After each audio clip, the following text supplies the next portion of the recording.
An IRA veteran and a 52-year-old wall.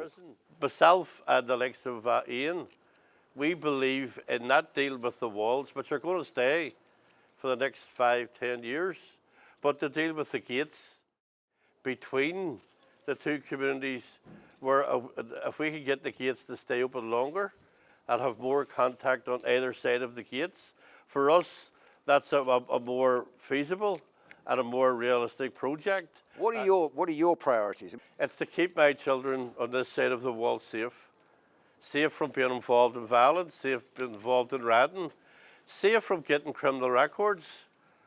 Once we get these gates changed to a see-through structure, then you're talking about a project called Beyond the Gates.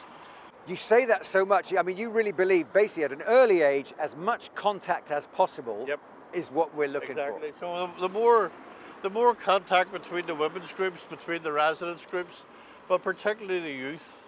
But we have to give the youth some sort of hope for the future, which means providing them with real jobs, real employment, and a real sense of stake in their future.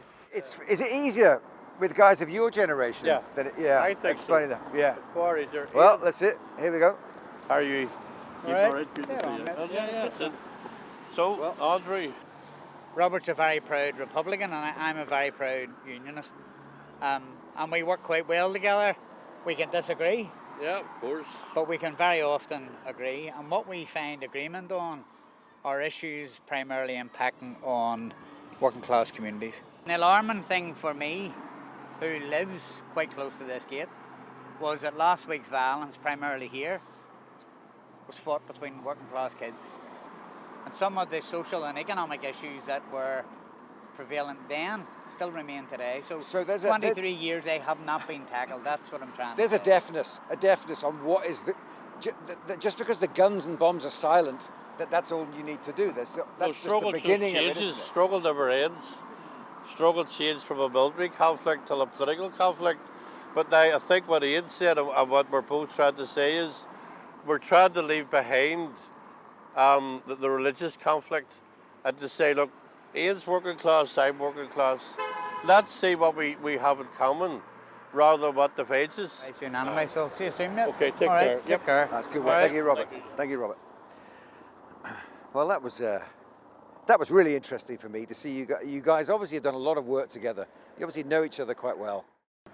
If Northern Ireland works properly, and works properly for all of its citizens, irrespective of religion or race, then I firmly believe that Northern Ireland could be a great place that people would never wish to leave.